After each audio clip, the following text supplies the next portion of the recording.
Selamat malam, tepuk tangan dulu semuanya di penghujung komedi klasik ini.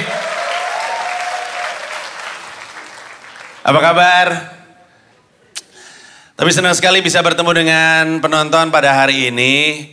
Kendala terbesar gua untuk stand up pada malam hari ini adalah bahwa tayangannya akan dinaikin di YouTube.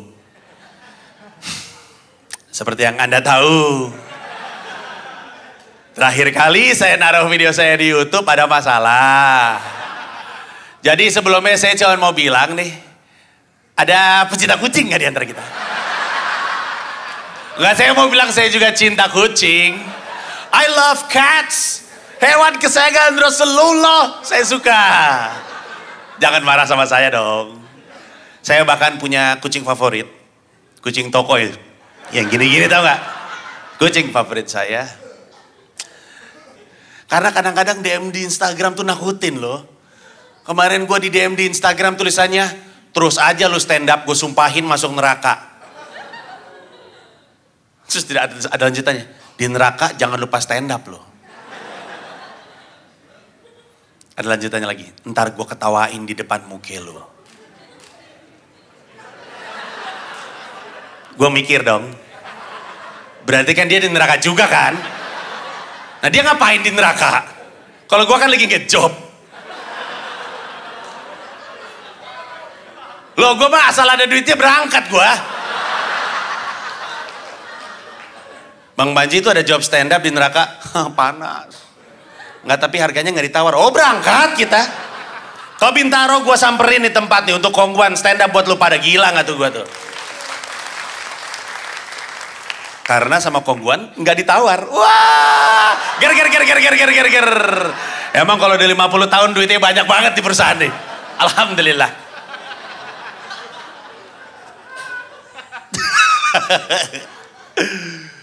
Aneh, kadang-kadang orang tuh suka marah-marah, itu kejadian kucing itu. Gue sangat tidak menyangka kan. Maksud gue stand up ngomongin soal, terakhir kali orang tersinggung sama gue tuh tua masjid. Kelihatannya Anda juga masih ingat kejadian. Jadi gue gak nyangka, gue udah pernah ngomongin soal kerusuhan 98, pelanggaran HAM 65, politik, nama-nama presiden gue sebut. Gue naikin kucing, tersinggung. Ada yang bilang, Bang Manji lu kan senior di stand up. Bisa gak sih bikin materi stand up yang tidak menyinggung? Ya kucing kan. Kan kucing, gue pikir. Kalau gue tahu kucing akan menyinggung, yang gue upload ke YouTube kan. Gue kan gak tahu itu akan menyinggung. Ada orang marah sama gue dan kadang-kadang kalau marah tuh suka goblok kan marah-marahnya kan. Ada yang marah sama gue. Ini Panji ini menghina kucing. Kalau gue lagi jalan terus ngelihat got, di dalam got ada kucing dan ada Panji, kucingnya gue selamatin, Panjinya gue diemin.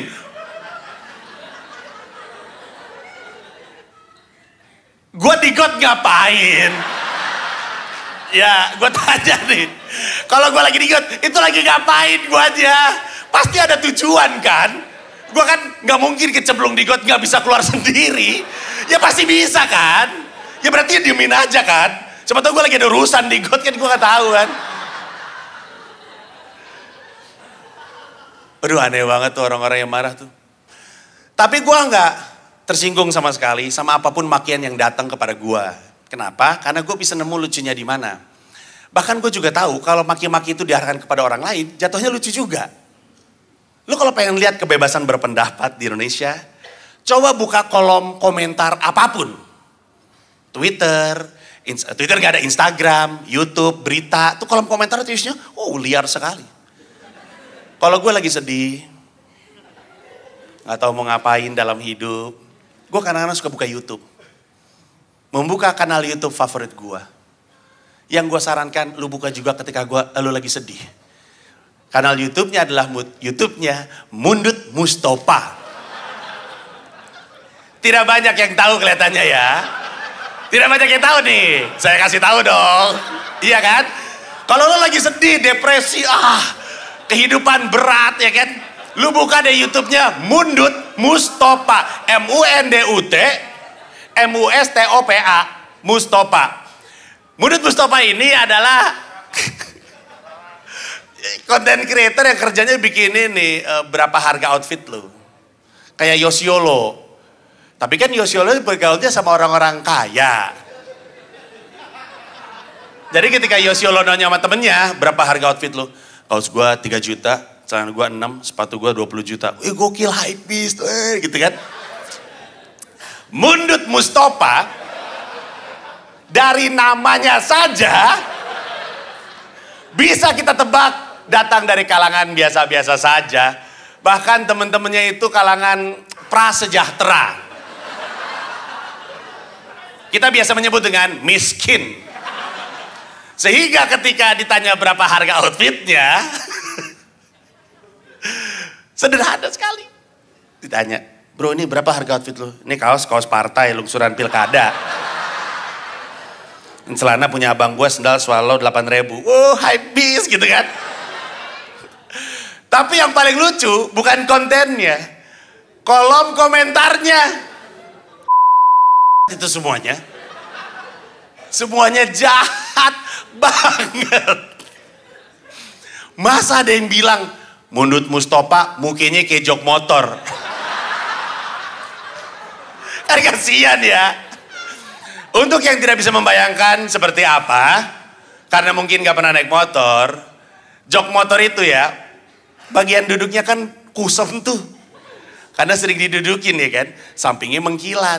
Nah Mundut Mustopa gitu, sininya dekil, sininya basah keringat. Terus ada satu orang bilang gini, gokil Mundut Mustopa hype beast, gayanya hype, mukanya beast. Kan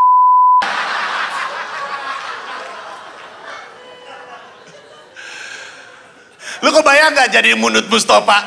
Hidup lu harus ngebacain komentar-komentar itu tentang diri lu, sedih tau.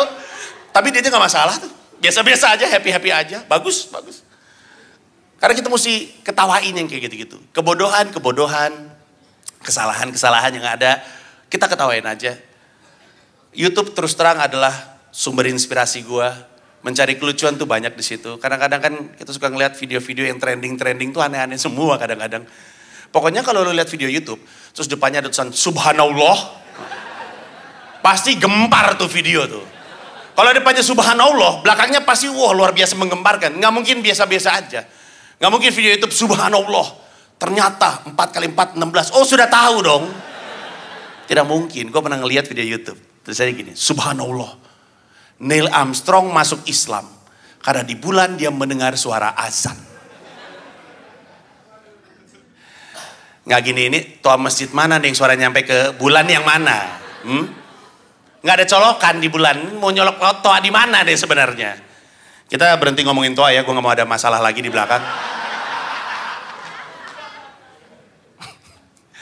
Yang lucu tapi adalah kolom komentarnya. Ada yang bilang, wah hashtag baru tahu gue.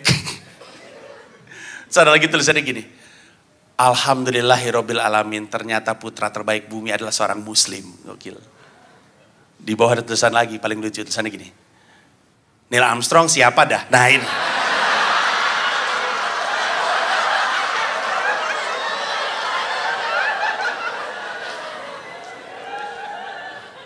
Banyak tahu di YouTube tuh.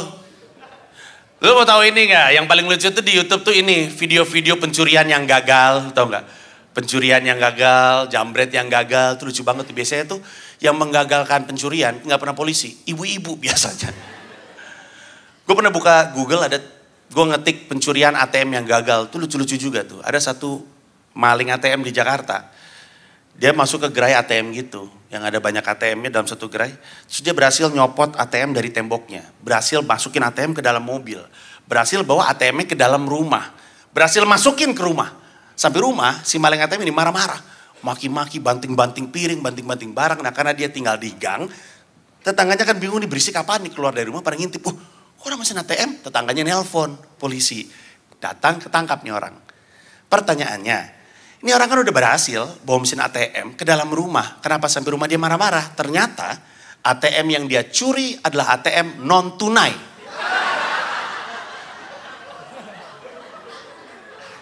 Buru-buru banget kayaknya si abang ya. Sampai rumah, kenapa non tunai?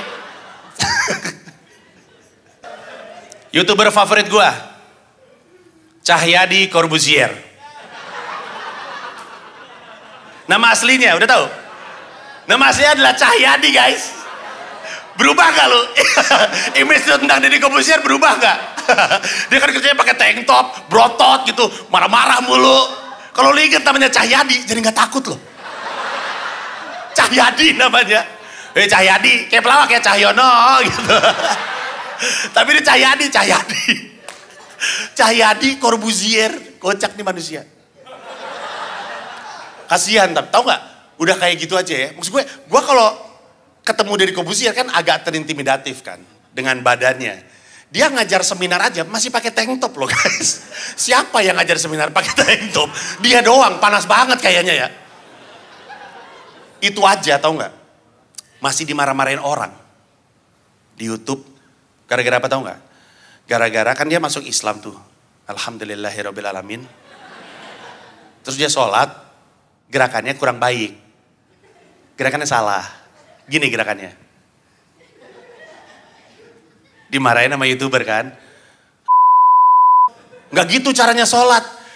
Ya kan dia baru aja masuk Islam guys. Kalau sholatnya salah kan ya dimaklumin lah. Namanya juga baru masuk. Dan nggak ekstrim-ekstrim banget kan. Cuman gini kan. Kecuali kalau dia sholat. Boleh tuh lu marah tuh. Sapnya nggak bisa rapet kan. Ini kan enggak. Itu juga gue rasa tangannya nggak bisa naik deh kayaknya. Ototnya kegedean. Ya, jatuh. Gue nggak takut sama Deddy Corbuzier karena dia emang lucu.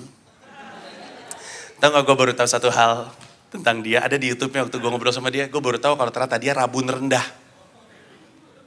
Rabun kan ada rabun jauh, rabun dekat, rabun senja. Ini rabun rendah. Dia nggak bisa ngelihat ke bawah, buram matanya. Makanya lu suka curiga gak sih, ini orang ngapain sih nge-gym pakai kacamata hitam? Itu bukan kacamata hitam saja. Itu kacamata yang lensanya didesain untuk membantu dia membaca ke bawah. Dia kalau nggak pakai kacamata, nggak bisa ngelihat kiloan dumbbell. Makanya kalau lu berantem sama Deddy Corbuzier, lu cabut kacamatanya, lu toel dagunya dari bawah. Ayo lo. Deddy Corbuzier, mana lo? Mana lo? Mana lo? Jangan sembunyi lo. Dia nggak bisa ngeliat ke sini soalnya.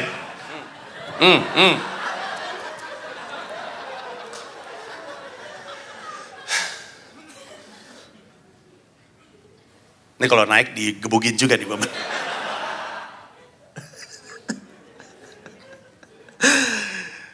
Giginya terlalu putih menurut gue. Gak masuk akal. Siapa yang giginya kayak gitu? Lu sejak lahir gak pernah makan apapun dalam hidup kali ya dia ya. Mungkin kerjanya cuma minum susu kali ya. Giginya gak pernah dipakai, putih banget lo giginya lo. Kalau misalnya mati lampu, nyala langsung terang lah.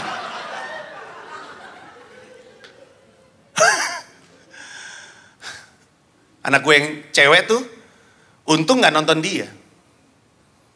Nontonnya YouTuber yang kerjanya bikin prank. Kerjanya ngeprank mulu. Gue lagi mandi nih malam-malam, dimatiin lampunya. Siapa yang matiin? Terus ada suara dia. Gitu. Tadi gue gak bohong nih, tadi banget. Dia nonton video, gue gak tahu siapa YouTubernya. Tapi video judulnya gini. Prank. Anak hilang jam 12 malam. Jadi videonya itu tentang anak yang ngeprank orang tuanya. Pura-puranya hilang jam 12 malam. Ketawa sepanjang nonton. Gitu. Kuatir dong saya. Gue marahin. Syira, kamu jangan bikin prank hilang jam 12 malam ya. Marah dia. Kalau jam 9 malam, bukan itu masalahnya. Masalahnya kamu hilang itu loh.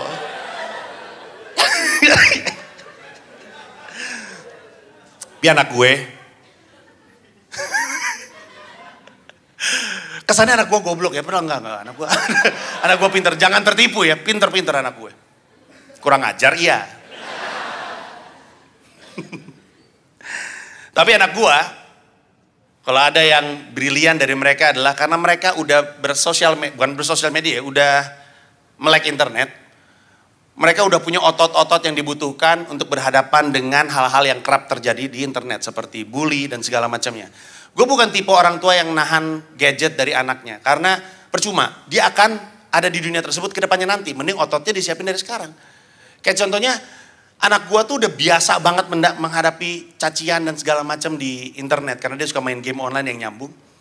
Gue bahkan pernah ngeliat dia langsung menghadapi orang yang ngebully secara verbal di depan dia. Dia kan waktu itu ikutan sekolah bola. Di daerah Kelapa Gading gitu. Di sini ada nggak yang anaknya di sekolah bola? Tepuk tangan, gue pengen lihat ya. Ada nggak? Oh, sedikit sekali ya. Kenapa? Yang lain tidak punya uang. Gue usul lu setidaknya sempetin sekali waktu nyari sekolah bola. Nonton deh. Isinya adalah orang tua ambisius yang berharap anaknya menjadi bintang sepak bola. Di sekolah bola anak gue, ada anak namanya Lionel, Cristiano, Zidane. Ada yang namanya Messi. Jadi ada Lionel, ada Messi. Ada Zidane, ada Cristiano. Itu kalau lagi tanding ya seperti laga bintang. Lionel itu Cristiano kosong. Zidane jangan diam aja. Kata gue, gokil.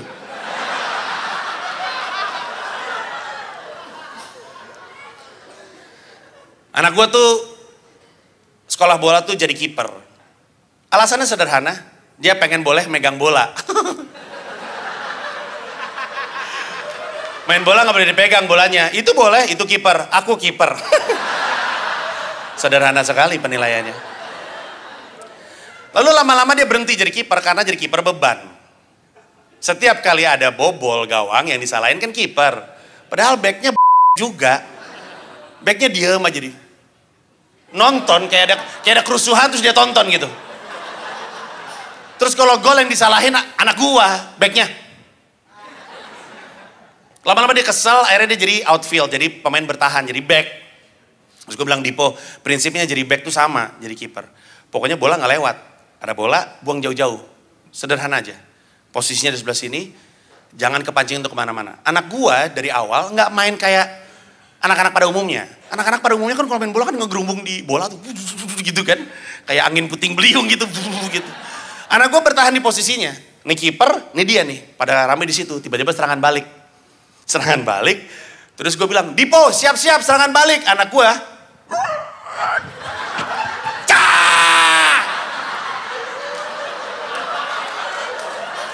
Ngapain, woi? Ngapain kamu? Anak gue berubah jadi Godzilla. Di lapangan bola. Weh ngapain weh? Gue malu loh, ini kan orang tua semua. Malu guys, malu deh, bener deh, malu. Siapa anak yang ketika ada serangan balik jadi Godzilla di lapangan bola? Siapa? Dia juga sepanjang main bola juga kayak nggak ada di situ, otaknya di mana-mana gitu. Lagi main bola nih, bola di mana-mana, terutama ketika bola lagi di arah sana, di lapangan bola tuh otaknya nggak tahu kemana, gini aja.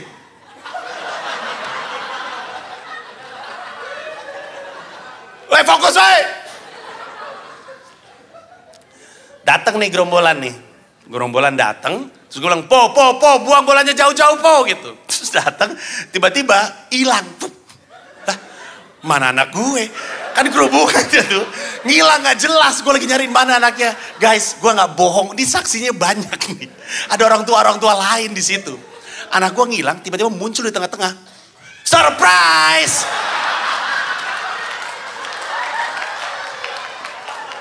Semua orang kaget. Lagi ngerubungin bola tiba-tiba ada yang surprise kan, semua langsung gitu kan, sama Dipo dibuang jauh-jauh.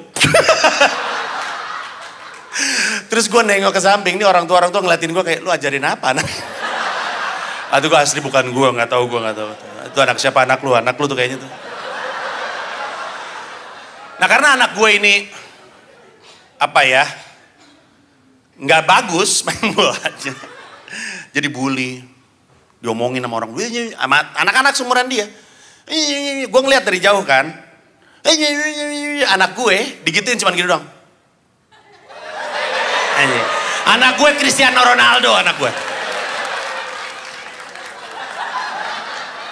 Di situ doang bagusnya anak gue kalau main bola. Tepat di situ. Tapi anak gue brilian dalam berbahasa. Kalau ngomong pinter banget anak gue. Dua-duanya, nggak ngerti itu turunan siapa. Bapaknya pendiam loh. Tidak percaya Anda ya. Ini cuma kerja doang ini. Turun juga diem gue. Tuh kan. Langsung dipraktekin. Anak gue jago banget ngomong dan jago banget bahasa Inggris.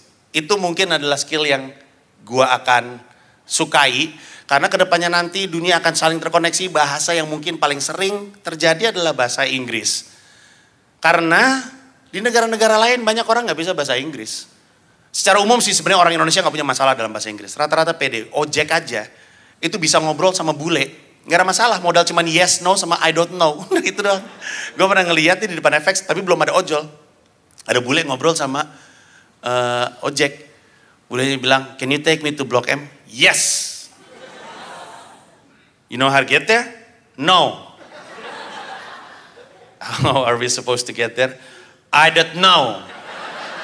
Gue juga gak tahu nih, nyampe atau enggak ke lokasi nih gue gak tahu. Terus gue mikir, kenapa ya orang Indonesia itu kok gak masalah sama bahasa Inggris, pede-pede aja. Terus gue nemu, anak Jakbar tepuk tangan Jakbar, ada gak Jakbar? Sedikit sekali.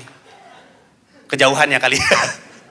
Di Jakbar itu kalau lu mau ke Mall Taman Anggrek itu kan ada flyover, di bawahnya kan ada pilar. Di situ tuh sering ada baligo, kursus bahasa Inggris, warnanya hijau gitu.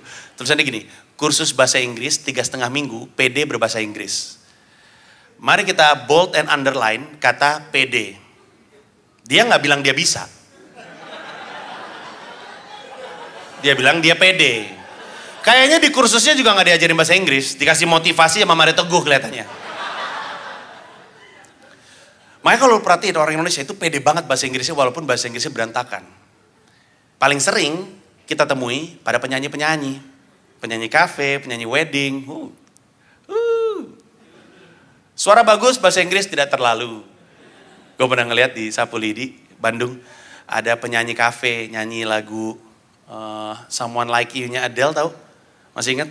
Gue lagi duduk nih sambil minum cappuccino. Tiba-tiba dia nyanyi. It's so my nice my, someone like you. It's so my nice my katanya. It's so my nice my. Bahasa Inggris pun bukan itu. I wish nothing but the best of you. Tiba-tiba markir nih orang. Of you. Don't believe me, I smell. Paling standar tuh yang lagu yang salah nyanyi tuh, gue lupa judulnya apa. Kafe tuh, penyanyi kafe selalu nyanyi tuh. I was amazed, I was in the sky. Berantakan di belakang langsung. Kalau lo ke kawinan, sekali-sekali coba fokus deh di wedding singernya. Lu rebutan rendang sih kerjanya. Fokus. Gue sebagai seorang pemanggung yang gue lihat yang di panggung. Itu kadang-kadang ya ampun. Bagus nyanyinya, beneran deh, suara bagus. Bahasa Inggrisnya gak terlalu. Ada sekali waktu wedding singer gini kan. Ini ngomong-ngomong ciri-ciri penyanyi Indonesia nih. Jadinya selalu gini nih. Luar negeri gak ada kayak gini. Lady Gaga gak gini, Beyonce gak gini. Ini kayak metronom deh biar gak salah ketukan dia. Tik tuk tuk tuk, tik tuk tuk tuk. Terus dia nyanyi lagu LOVE. Kan lagu kawinan kan, standar kan. Dan lagu biasa, gak rumit lagunya. Terus dia nyanyi gini. L is for the way you look at me. Masih bener nih. O is for the only one as me. V is very, very estimon many. E is even more and even more and even more and love. Turun lu gila. Lagu bagus-bagus lu rusak. Belajar bahasa Inggris makanya. E is even more and even more and even more and love. Apa itu? Gak ada logikanya bahasanya. Untung masih banyak orang di Indonesia. Suka jadiin bahan. PD bahasa Inggris itu masih mending. Karena di luar negeri, ya lu kalau pernah keluar negeri, lu akan tahu di luar negeri itu di beberapa negara yang apa namanya aksaranya tuh bukan kayak alfabet gitu. Itu bisa satu negara pada nggak bisa bahasa Inggris. Kesulitan. Kalau lu pernah ke Cina ya, pernah ke Tiongkok, lu akan tahu satu negara tuh susah banget nyari yang bisa bahasa Inggris. Waktu itu kan gue pernah tur stand up kan. Terus stand up gue kan nyampe Shanghai. Terus temen gue tahu gue mesti ke Shanghai. Terus dia bilang gini, lu mau ada tur di Shanghai? Iya. Belajar bahasa Mandarin dong. Kata gue, ngapain pakai bahasa Inggris aja. Terus bilang, di Cina gak ada yang bisa bahasa Inggris. Lu mesti belajar bahasa Mandarin. Gue bilang, yang bener lu. Akhirnya gue belajar nih. Seminggu saja bermodalkan tutorial YouTube. Tapi kan karena IQ saya terjerembab. IQ itu ada IQ jongkok, IQ tiarap. Nah ada lagi yang terjerembab tuh. Nyusruk-nyusruk tanah itu IQ gue tuh. Masuk-masuk dikit lah, saking blow on-nya ya. Gue cuman hafal 2 kalimat tuh. Wo yao ce chow fan, saya mau makan nasi goreng. Dan wo yao xiao pian, saya mau pipis. Jadi setidaknya di Cina gue tahu nih, toilet di mana, restoran di mana, tinggal kan di hotel. Gue nyampe hotel, orang hotel di Shanghai gak bisa bahasa Inggris. Ini kan hotel guys, isinya kan orang asing. Gue tau gara-gara gue nyampe kamar hotel, kan koper gue dibungkus pakai plastik wrap gitu. Gue mau buka susah, gue pengen minjem gunting. Gue telepon resepsionis, gue tanya, excuse me, can I borrow a pair of scissors? Terus dia bilang, hah? Can I borrow a pair of scissors? Terus dia bilang, hah? You know something people use to cut paper with? Terus dia bilang, hah? Percuma nih nampaknya ya. Terus kan laptop gue kebuka, ada sinyal wifi. Gue bilang, I see there's wifi in my room, how much do I have to pay for it? Terus dia bilang, fee. Okay, how much is the fee? Terus dia bilang, fee. I know, how much is the fee? Terus dia bilang, free. Maksudnya free, tapi dia cadel. Kan bukan salah gue ya guys. Kan dia ngomongnya fee gitu, gue pikir ada fee-nya gitu. Gue takut bayar kan, kita kan tahu kan. Ternyata gue pakai percuma, YouTube diblokir, Twitter diblokir, Facebook diblokir, Instagram diblokir, mau buka apa gue. Akhirnya gue nonton TV kan. Nah semua orang yang pernah ke China tahu, TV di China itu cuma ada CCTV 1, 2, 3, 4 dan seterusnya kan. Terus gue juga baru tahu, film-film Amerika di CCTV dialih bahasa ke bahasa Mandarin. Bisakah Anda membayangkan gusarnya saya nonton Fast and Furious, lihat Vin Diesel berantem sama The Rock pakai bahasa Mandarin.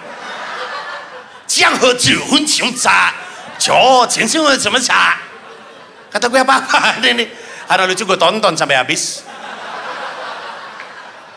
Gue ganti channel, gue nonton Mission Impossible. Tom Cruise ngomong Cina guys. Ceting gitu. Kocak.